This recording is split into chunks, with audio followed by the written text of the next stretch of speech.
Hello and welcome to this special bonus episode of The Dairy Edge. Teagasc are running a weekly Let's Talk Dairy webinar series, which is also being made available as a podcast.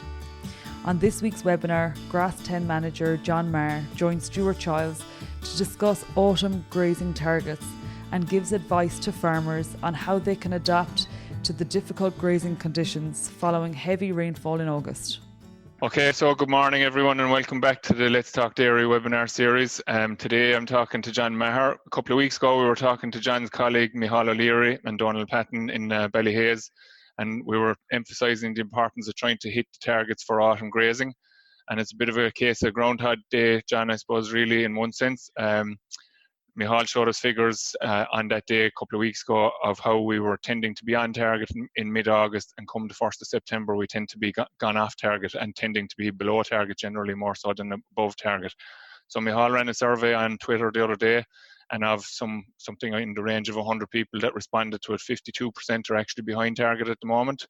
And that's something that you're seeing on your travels around the country doing the grass courses at the moment, with huge variation. So we decided it was important to get to talk to you, and thanks very much, because we were last minute asking you to do this, but it was important to talk about it today, I think, before the horse is gone, basically. So I'll hand over to you, John, just to give us a rundown on the situation in terms of grass and what we can do to rectify it in the short term. Yeah, thanks, Stuart. You teed up nicely. We were going very well in the first half of August. For the first time in many years, we felt we were on target. But anyway, the last 2 weeks of August have brought their own challenge in terms of weather. So in many cases now, we haven't got enough grass, and grass supply is kind of poor. And behind target. I'll come back to that in a few minutes. Rainfall and ground conditions are a challenge in many parts of the country, especially along the western seaboard, and especially on heavy land. And in some places, especially on heavy land, we have very heavy covers of grass that are difficult to graze, or even difficult to access with a mower.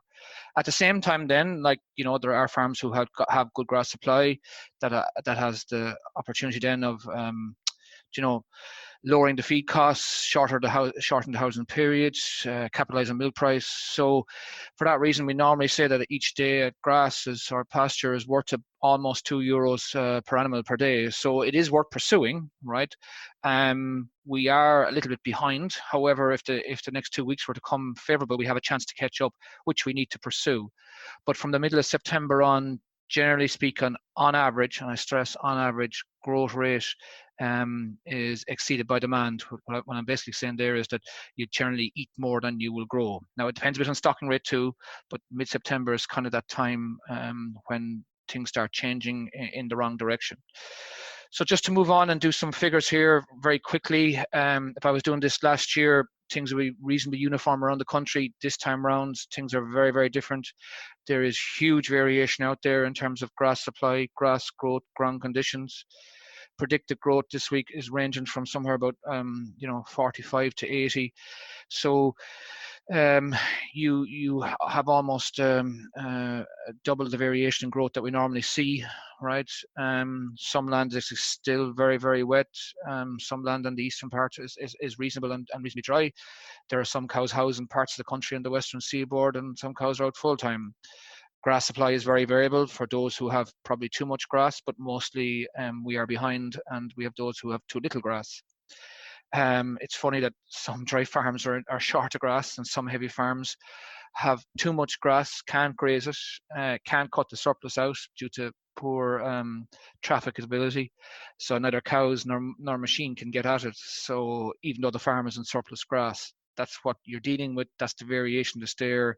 That's what the weather has landed us in as a result of the last 2 weeks. So while it's fine for me to talk about this and give generic advice for the autumn, the variation in supply, the variation in ground conditions is going to make that generic advice very questionable. So it has to be much more targeted, and every location and farm has to assess where they are themselves, right? And even within the farm gate, you'll have variation. So this week I stood on 2 or 3 farms in which 10 or 15% of the platform is just not travelable, for want of a better word, or trafficable, either by beast or machine. So you just need to keep that in mind, and it does affect the grass supply and the management on the farm. Saying that, if we look at just where the average figures are for this week for autumn grassland management and the current grass supply, you see the average farm cover is around 860. Realistically speaking, that needs to be closer to 1,000. The cover per livestock unit is in the 270s. Realistically speaking, it needs to be over 300. The stocking rate is about 3.16. That does raise one or two questions. The stocking rate, there probably are farms that have land to come back in the form of reseeds into the grazing mix, and there is probably places which have been, you have late second cut or even third cut coming back into the mix and maybe not put into pasture base yet as land available. So that might give some people a reprieve in terms of grass supply, but as of today, we are short. The growth for this week or for last week is around 60. We expect the same around this week, thereabouts, and demand is 50, which has been fairly consistent for the last week or two. Again, that may change if more land comes in, but the swing in growth versus demand is 10 kilos per hectare per day. By 7 days in the week is 70. And that will boost grass supply, but I suppose to reach the figures, if we are 860 and I need to get to 1,000, I'm short 140. I needed demand and growth to have a swing of 20, not 10. So while we will catch up if growth remains good for the week and demand remains the same, we will still be behind, right? The average level of meal being fed is 2.5 kilos, but there's a fair bit of variation in that. And the average amount of grass is about 15.5 kilos. That's what people are targeting, which gives a total intake of 18. And given the current grazing conditions and the current dry matter of grass, I think we'd need all of that intake. The average free grazing yield is 1840, which is roughly. Will you just elaborate on the dry matter situation there? We'll say in the last couple. Yeah, I suppose I've a slide. If you just bear with me, Stuart, I've a slide coming to that, I suppose. But dry matters are running low. Stuart, you're right to say that.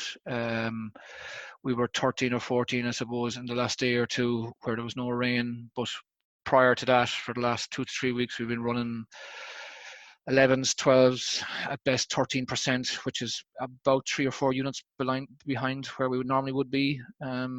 I've never seen dry matters so low in August in my lifetime anyway. We've had wet days in which dry matters have been low, and I accept that, but to be consistently low day in, day out is of concern, right? The pre-grazing yields is about where we want it to be, but we're just behind a bit on grass supply. I'll come back to dry matter in a minute, Stuart, just bear with me. Okay. This is just a table that Michael's put together on where we are, and we've categorized them by stocking rate. So those around a livestock unit to the acre, cow to the acre, half of them on target. The average farm cover would need to be around 750, 800, and you can see that by the numbers they are, right? But when you go to higher stocking rates, 3 per hectare and over 3 per hectare, you can see that they're only around 840, 880, and they need to be up around 1,000. So they're the category that I suppose we have most concern about because they're so far behind. You can see the growth figures are somewhere close to 60. Demand is closer to, I suppose, 45 or 50. But it's not enough of a gap to catch up where we want to be, right? And the average level of meal there you see is around 2 kilos, and the average intake is around 18. Very quickly, to summarize it, half the farms at low stocking rate or normal stocking rate, I suppose, probably better on the platform, are on target. But when you go up to 3 and over 3 per hectare, about 80-90% are behind target, right? So, and a good 150 kgs per hectare in farm cover behind. As I said, the current growth rate predictions and current demand predictions would close that gap a bit, but not enough. So we still have time to fix this. We just have to be more proactive about it. These are the targets. I'm not going to spend too long on them. If we just go for the 1st September, we need 300 per cow on a stocking rate of 2.5 livestock units per hectare. When you go to 3 and 3.5, we need to be up close to 300 livestock unit per hectare, or a farm cover of almost 1,000. Interestingly, what I didn't put in the last slide, the rotation length is running about 26, 27 days. We need to be closer to 30. So that just indicates where we are in terms of grass supply. We are just not where we want to be. We're a bit short.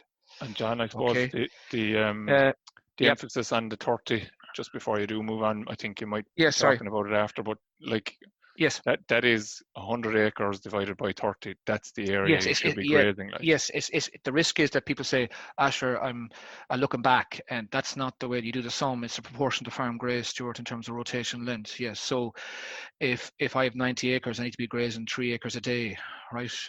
If I'm and not grazing anymore, more, and if you're more yes, going if you're faster, more, like you're going way too fast. Yes, you're going way too fast, and you're going to eat into the cover, and before you know it, your cover will decline. So you need to buy time. And often for people who are behind, we suggest to them, like, maybe the best way for this is for you is you set the farm at 3 acres a day if you're at 90 acres, and you fill the gap with whatever, whether that's meal, silage, some will be zero grass, but you just slow down, right? And that's why I say we still have time here if we can make this work.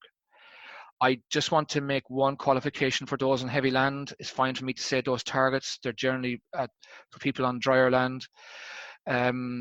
On heavier land, especially after all the rainfall we've had in August, we're entering into September not in the best place in terms of saturation of the soil. And with each farm, there's going to be variation between dry paddocks and wet paddocks, even on heavy land.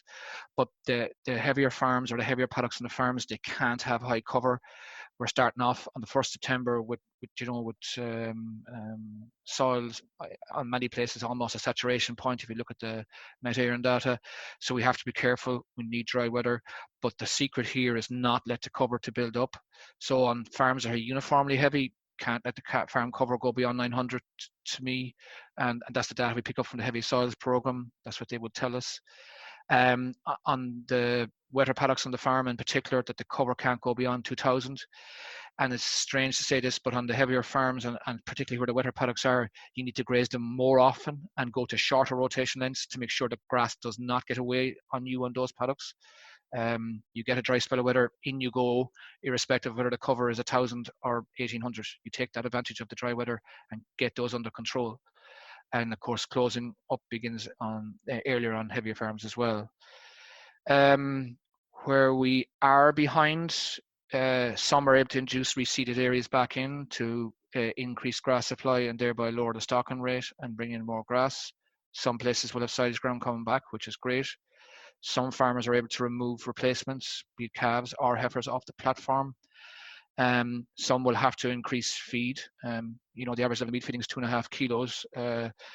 Certainly, if we could keep the growth well above demand by 10 or 15 and then feed a small bit more, that would go a long way to rectifying the deficit that's there. Some will have to feed silage because they're so far behind, particularly at higher stocking rates. Not what they want to be doing, but what they should be doing. And some have the option of removing the culls or the nut and calf cows out of the system, and that will lower the stocking rate and increase grass supply as well.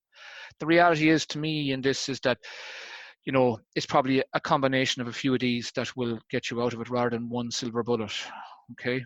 Yeah. Okay. So John, there's just a question there, and I know you had a debate with a group about this earlier in the week as well. You were saying if you're running behind target, is it worth removing the empty cows? Now we'll say in terms of, I suppose, the financial. Obviously, from a grass point of view, if you take out, reduce the stocking rate, reduce the demand, and the growth stays where it is, you're going to help build the grass. But from a financial point of view, the debate is always there. Is it the right thing to do to remove the empty cows? Yeah, and you can make economic cases for both arguments. It depends on the price of the cows and how long you're keeping, all those kind of things, right? And I've done this many times, and you could swing it both directions because you are talking about the marginal side of things. However, what I would say when you get down to practicalities, if I was short of feed, if I was short of feed space, if I was short of slurry storage, if I was in trouble with nitrate derogation, if I didn't have help, right, all those things would suggest to you, these animals should go sooner rather than later. On the other hand, then if you had lots of help, lots of feed space, lots of feed, no problem with environmental regulation or no problem with adequacy of slurry storage, maybe you might entertain holding on to these animals, right?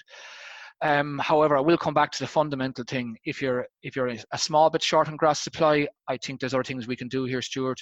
If you are well short of grass supply for whatever reason going into the autumn, then it has to be really, really looked at. Yeah. Okay. So it's kind of a personal choice. Yeah. Economics are not massive in either way, but if the practicalities are wrong and you're well short of grass, then removing the culls and not in calf cows has to be one of the strategies. Yes. Okay. Yeah. And actually, the trade for dairy stock is actually quite good. Excellent at the moment. Yeah. Yeah, and people need to maybe capitalize on that, and boost grass supply on the farm and make life easier, especially if you have other practical issues on the farm that are going to work against you with carrying these animals later on. So, Stuart, back to the question you asked about pasture quality, right? In fairness to Brian McCarthy and his colleagues in Clonakilty, they went and analysed the grass thoroughly here in the last week or so, in terms of quality parameters, right? And we have grass and grass only, and we have high nitrogen and low nitrogen, and we have clover as well. So just very, very quickly, if you look at the grass only at the start of the top line, 1600 of a cover, you must remember all these swards are relatively young. They are ryegrass, they are clean. There's not a build-up of dung pats or things like that. So clean ryegrass swards, the average DMD was 76, with the normal level of nitrogen's been applied about 250 kilos of N per hectare for a year. So, the normal level of nitrogen, I'll call it that, right? It was 18% protein, 0.96 UFL, and I suppose all those things broadly make sense to me from what I can see. The dry matter is the sting in the tail, Stuart, that you touched on earlier, 12.5%. That should be 15 or 16. So dry matters have been low and consistently are low to the Moore Park lab, no doubt about that. Right, and in fairness to Michelle and her team, they issue out the figures, as does Hall, and the dry matters have been running low, no doubt about that. Right, so you with a combination of sometimes reasonable growth, but with also all the wet weather, you have low dry matters. Interesting then, if you look at the clover, and in this study, without getting complex about it, we're trying to save 100 kilograms of N per hectare by using the clover.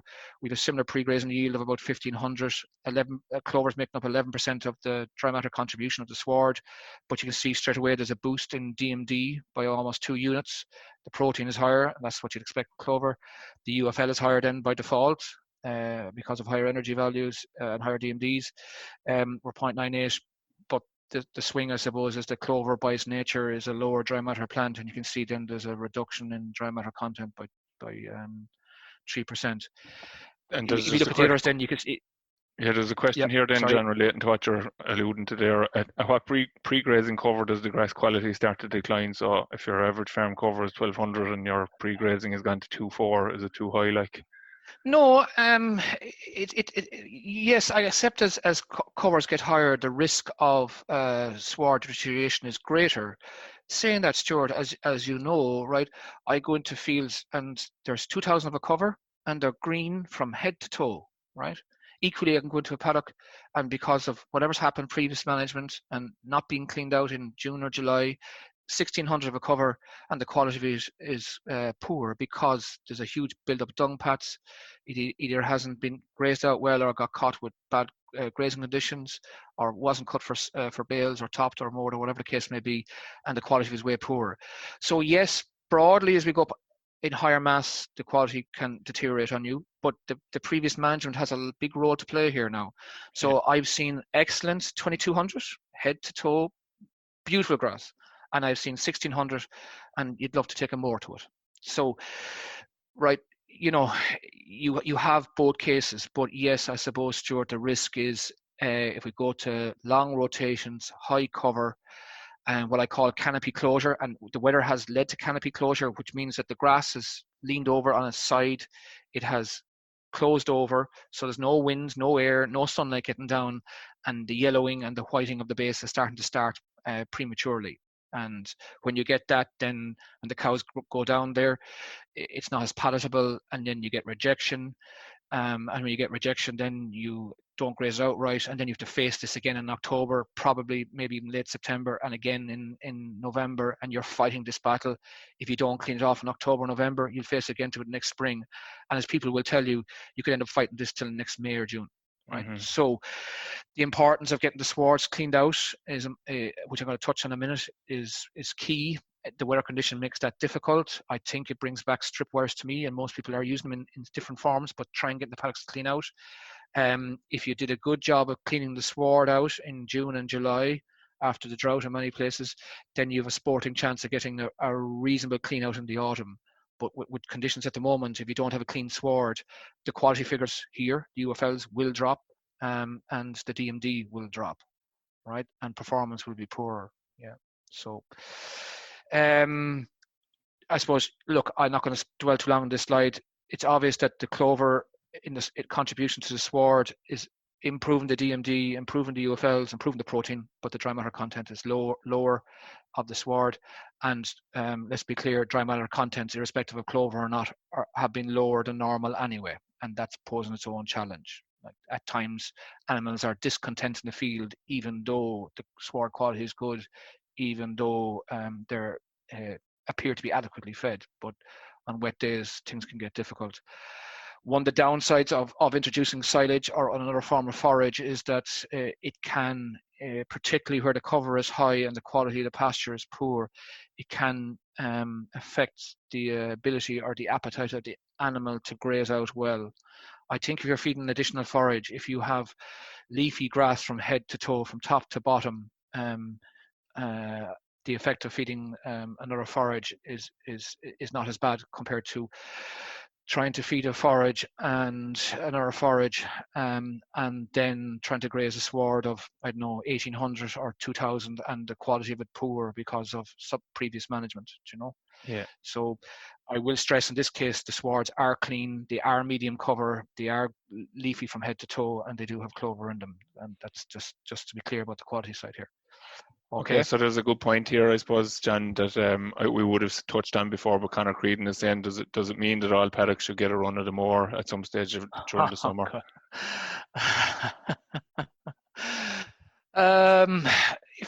I suppose this is why we have Grass10 grazing courses and trying to get people to go into 1400 all the time. I'll start there. If you graze 1400 and consistently grazes out right, then there should be no need really for mowers or toppers, right? That's what we're trying to do, because at 1400 of a cover, the sward should be green from top to bottom, right? And grazing at 1400 covers right, the animals should be able to go in, perform well, and graze the sward down without any compromise in production. So it's win for the grass plant, win for the animal, and win for you. Saying that, you know, I accept that the way the weather came in this summer period, particularly in May and June, led to additional stress in plants. There probably was more stemming, and at times, if you had surplus grass on the farm, the best thing to do was to take that surplus out and convert it into round bale silage or silage, and keep your pasture quality right. At times, though, there was probably a need for a mower along the way, more than seasons gone by. I'm not a fan of topping or mowing grass that doesn't end up in silage, simply because, as I've said before, Stuart, is waste and feed. I don't need to remind people that we've imported feed twice in the last 10 years. So when you're topping, you are wasting feed, and I suppose that concerns me. But look, the way the weather came there in June and May, at times it led to a additional heading of the ryegrass plant, and sometimes it had to be corrected by mechanical means. I would argue, the way the weather has come now, Stuart, that there was a payoff for correcting well in June and July, so that you don't have to face poor pasture quality now. Mm-hmm. So yes, I suppose Conor has a point. Okay, we'll move on. Do. Right, just Micheál has and his team, Micheál O'Leary and his team in Pasture Base, they put a lot of effort into making tools available to help with grassland management. That's what they're trying to do. This is just one tool for the autumn that I find very, very good. It's an autumn grass budget. If you go down to the menu on the left hand side, you see the budget section, and there's a fodder budget for the feed side of things, and there's a grass budget for the grass side of things. Just as an example of a budget I did for a farmer with the farmer this week. And you can see here that it just has the hectares, the stock numbers, what intake we target, this farm was running behind, therefore the meal there in the last 2 weeks of August went up to try and catch up on cover and keep things on target, right? And it runs right the way through August, September, October, November. And look, this farm wants to end up with a farm cover on the 1st of December around 700. At the moment, they're running ahead. You can see the target farm cover 695 at the bottom of the screen. But what the farmer will do, will use this to track where they are. And if they're behind, they act. And if they're ahead, they act in management, right? So obviously if they're ahead, they can reduce the amount of meal being fed. Obviously if they're behind, they could bring in a bit of meal to boost things. And that's what happened here. This farm does have some heavy land on it. So the meal feeding was necessary to keep grass supply on track because growth dropped from the 60s into the 50s and 40s. And I suppose that was of concern to him that would keep going. So the meal feeding helped keep the animal performance good, but also helped build cover on the farm. And the budget will help you do that. It's a trial and error process. It takes a while to learn how to use it. Some people do a worst case scenario and a best case scenario. They might do 2 or 3 budgets. I'm only asking for one, but it does help you highlight, where trouble, deficits, surpluses may arise, and it allows you plan better, right? I think that's the most important thing, right? Yeah. So this farm is going to peak in grass supply towards the early October, and that's the way the farm is working towards. It's above where they want to be at the moment. They want to be 1100, so they will act accordingly, All right, so I know when the weather is going to prove this weekend that the meal feeding is going to reduce on this farm, right? That's the plan, to get the covers back on track. Yeah. Okay, there's a tool there. Okay, we're trained by numbers, Stuart. Some people like visuals. There's a visual here as well. You can see the green line here on the left-hand side. That's the actual cover on the farm. The blue line is what's happening at the moment, and the red line was target. And the idea is to keep the green line as close as we can to the red line along the way. That's what you're trying to do. For those who like the visual assessment, this does that as well in that grass budgeting tool that Micheál and his team have created. Well, I suppose it's useful, John, from the point of view of the numbers. We'll say when you can get blinded by the numbers early in the budget, yes, so it can be useful just to see what changes do impact for you. Yeah, it's similar to the principle of the grass wedge. Some people can manage numbers. Some people prefer visuals. This is a picture of the grass supply for the autumn. You're trying to keep close to the red line. That's what you've set yourself out at. This farm its target is the 700 on the 1st of December. That's what they're aiming for.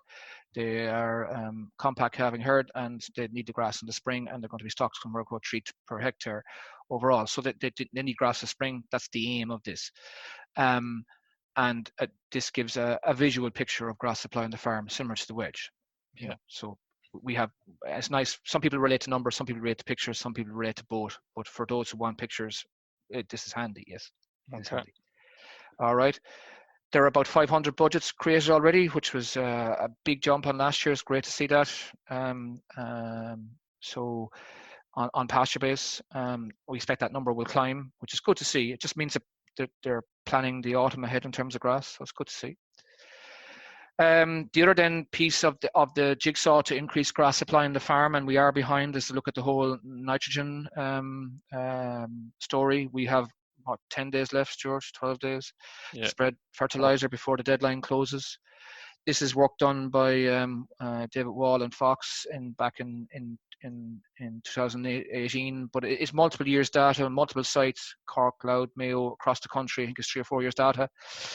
The date now, just when you see August, September, October, it's the 1st of August, 1st of September, 1st of October. And look, in fairness to the people who put this together, Mark Plunkett and those, it's clear that it's a traffic light system, right?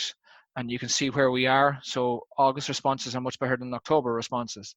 And the October responses are in red. And they're in red for a good reason. So again, it's the 1st of August, 1st of September, 1st of October. Right, and what they did here was they applied 30 kilograms of N per hectare, or about 23, 24 units, right? And to be clear about it, right, the response in August is good, right? The response in October is poor. I'll start with October. If I just take the cost of fertilizer alone, I'm not going to build in a charge now for the person's time, the contractor, the farmer, or the wear and tear of the tractor and machine. I'm not going to build in a cost, just the cost of fertilizer, right? And we know that grass on average is worth around 7.5 cent per kilo across the year, but there is seasonal variation, right? And these costings and grass are built into the pasture profit index, and if people want to see those figures, you just look for the pasture profit index and it gives you those figures. But very quickly, while grass is worth 7-8 cents across the season, in the spring is worth 16 cents a kilo, in the summer it's worth about 4.5 cents a kilo, and in the autumn it's worth 11 cents a kilo. And it's nothing got to do with milk price, beef price, or any other prices. It's to do with input prices. So, and it's to do with cost of meal, cost of silage, cost of grass, right? So spring grass is worth the most. Autumn grass is worth still a considerable amount of money, 11 cents a kilo, and that's the figures we use here. But very, very quickly, if I just take the cost of fertilizer and I just take in protected urea, right, at the current prices, and it's about 75 cents a kilo per kilo nitrogen, and you do all the figures and the sums, and if somebody wants them, we can get through them there in a minute.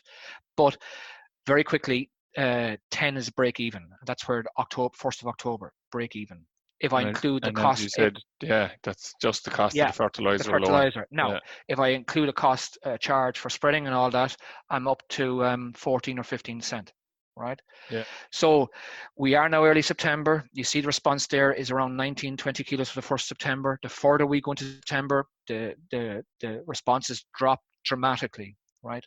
You can almost assume that it's linear, John, by looking at that. You can, which means then that if you just do very, very quickly, that if we include a cost for the tractor and the cost of fertilizer, and fertilizer is not the dearest at the moment, to be clear about it. The break even point is the middle of September. So the sooner we spread this fertilizer and get the response and try and get up the supply of grass on the farm, the better. That's what that tells me. Applying fertilizer, with the weekend coming now and the weather good, by forecast, it's our last chance to try and boost grass supply on the farm, and people should take advantage of it. Yeah. Right now, just to be clear, the responses are based on 30 kilograms of N per hectare. If I spread a little bit less, I probably have a higher response. If I spread more, the response is not going to be linear, Stuart. I think it's fair to say that we're not going to get the same. We're not going to get more because we spread more.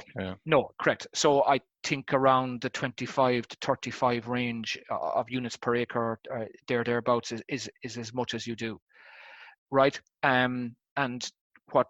So the response rate is a big factor in determining how much you spread, but equally is the grass supply on the farm. Right. At the same time, we have to be very conscious of our own overall N allowance on the farm, and this will become more important in the future. Right. So if grass supply is behind, I can understand why you would look at spreading a bit more, and given the response rates, you see how much we can spread that makes it worthwhile. Saying that within the farm gate, you're going to have variation across the country, and there's parts of the country that are underwater, and there's no point in spreading fertilizer there. I get that, right? Saying that within the farm gate, everybody can make their own decisions. Obviously, you want to get a better response on drier paddocks, earlier September application, reseeds, silage ground, fresher grass, where I have more than one grazing left and where my soil pH is reasonably good. I'm going to get a lesser response on wetter parts of the farm, wetter paddocks, where I go later in September, where the sward is older or where the ryegrass content is low, where I have only one grazing left, and where my soil pH is compromised. So people can make those choices within the farm gate as well, right? So obviously, if you have a reseed from last spring, and it's going to respond better to nitrogen than an old non-ryegrass sward, and just think about that when you drive the tractor into the field. Maybe you should spread more on the reseed and spread less on the on the older wetter paddock. We call it that. Yeah. And if you can't travel, well, then you don't go there at all. All right. And unfortunately, parts of the western seaboard, I've seen farms that the paddocks are so poor in terms of grazing conditions and trafficability. You have to say that they probably shouldn't get fertilizer nitrogen at all, because it'll be a struggle to get one grazing out of them. Never mind, say two. Yeah. Okay. All right. Look, Stuart, I'm more or less there, unless you want to take some questions now. Yeah, just in terms of just what you said there now, we'll say where grass quality or grass quantity is high and the conditions are gone very poor. What's the way to deal with it in the short term or in the longer? Okay, I suppose if it dries up, obviously, you can get at it and you go back to spring management. But unfortunately, I've stood on farms in which there is a high grass cover on the wettest part of the farm. It's gone well beyond grazing. It's gone off at the base, Stuart. If and if I have a reasonable supply of grass on the farm and are in excess, I will try and take that out with a mower. But I need to be able to travel now, right? And I hope the weather will improve in September. But there may be patches you can graze, but they mightn't be too bad. But if we have adequate grass supply and we're on target, if we have plenty of grass and by taking out these paddocks with the mower, which is my preference to do in this situation, and can keep the farm on target, that's what I will do to correct it, right? Okay, so the mower only comes in where I have excess grass in the system, Stuart. I suppose that's what I'm basically saying, and well excess, right? And are you taking a chance that that's gone then for the rest of the year, John, if you're going to mow it in September? I suppose not completely, right? I'll go through a scenario I did with a farm the other day in which, unfortunately, parts of the farm has been underwater, waterlogged, it's dirty, animals not going to graze out well, cover's very high, Stuart. So I'll go through the scenario with you here. Mm-hmm. So we made a decision that when the weather improves, we'll have a go at cutting it because we're not short of grass. We're on target. It is without that in the system. It's surplus. It's dirty, right? When we cut it, the recovery will be poor. I don't deny that. But, and here's the big but, whatever recovery will be in it, maybe it'll be 1,000. It'll never be high. Maybe it'll be 800. But it's easy to go in and clean it off. And that's the point. It's easy going and clean it off. You might get cows in there. You might send in the calves. It's leafy. It's 800, 1,000, maybe it's 11, 1,200. That's as most it'll ever do. It'll never get a big high grass supply. It's lovely, leafy and green. You wait for the wet spell of weather that comes that's reasonable. You can send in the smaller animals if you want. They'll be able to graze off pretty quickly. Even if there's 400 or 500 left behind, Stuart, it's still green to the base. It's clean. Mm-hmm. The problem is if you don't get to clean it before the winter, it goes into the winter in a mess. It comes out of the winter in a mess, and you will fight it all the way. The other thing too is like if it has a low leafy cover, it helps dry out in the spring. Do you know when grass goes through the winter of a high cover? We've all seen this has all happened where you have a high cover going into winter, you don't get to graze it. Comes out in the spring, there's canopy closure, wind can't get down, sun can't get down. The closure of the canopy of grass traps in all the moisture, and it's very, very difficult to graze, very, very difficult to clean, very, very hard to get right. Okay, so I will introduce the mower to clean off a paddock where I can have adequate grass supply, meet my targets without having that paddock in the system, particularly where it has been, dirtied by excess water or where the river has flown in across the land and made it so dirty that it's unpalatable to the animals. But by cutting it very soon, leaves it manageable for the autumn and green going into the winter and green coming out of the winter. I accept that cutting takes the energy out of the sward. I don't deny that. But this may be I suppose the lesser of two evils, if that makes sense, Stuart. Okay, so I suppose, John, I'll get you to sum it up in terms of what people need to do. And obviously, as you said at the outset, it's very difficult to give generic advice now, but we'll take it that we're behind target. So yeah, we are behind target, and we have 2 weeks to fix it, Stuart. Yeah. Within reason. I don't know what way the rest of September will come, but if we just go by norms, we have 2 weeks to fix it. Yeah, on the law of averages, we're looking at a growth exceeding demand for the next fortnight or so, and after that, then you're not going to be able to gain it back. No. So, and the best options are if you have more land coming in, great. If we have to feed more meal or silage, so be it. If we can get replacements off the farm to boost grass supply on the platform, good, right? And if we have the option to get rid of culls or empty cows or scans at reasonable money, which it is at the moment, then these are all options to boost grass supply on the farm. They all have to be looked at. The bigger the hole, the more they all have to be looked at, right? We need to keep grass in the diet for as long as we can. It's the best feed for the animals to keep the solids up. It's also the cheapest, and with that then it's worth about €2 per cow per day. So do quick numbers here, Stuart. 100 cows, €200 for every day of grass, 1,500 for the week. You can't let that go. Can't leave it behind you, yeah. Right. The next point then is we have 2 weeks or 10 days left to fertilizer. The sooner we act, the better. We be much more targeted because the weather we've had. There's parts of the farm will respond better than others, and we have to keep an eye on that and where we get our best response in fertilizer. And that's going to become more important in the future as well. So catch up on fertilizer, try and catch up on grass supply on the farm, right? Because generally we are behind, and beware of the variation within the farm and across the country. Okay. So we don't have any other questions coming in there. So thanks a million, John. You have to get on the road there quickly, so I'll let you off. Thanks a million, and we'll talk to you again. So thank you. Bye. So that's it for today, folks. Thanks very much for tuning in. Looking at the poll that I launched there at the start, it looks like we'll be going for a 10 o'clock start in the future. So we'll talk to you next week. We're formalising the content just back from holidays there myself, so we're just formalising the content for the next couple of weeks, and that'll be available on the website so that people can see what's coming up. It's been a question that I've been asked a couple of times in the last few days, so if you want to just log on to the website or just keep an eye on Twitter and Facebook and so forth, you'll see what's coming up next Thursday. We'll talk to you at 10 o'clock. Thanks to Patrick, thanks to John, and thanks to Micheál O'Leary, who put the figures together for John as well. And we'll talk to you next week. Everybody take care in the meantime. Bye for now. That's all from this week's Let's Talk Dairy webinar series, and don't forget to look out for more bonus episodes each week. I'll be back with our usual Dairy Edge interview on Monday, so do listen in then.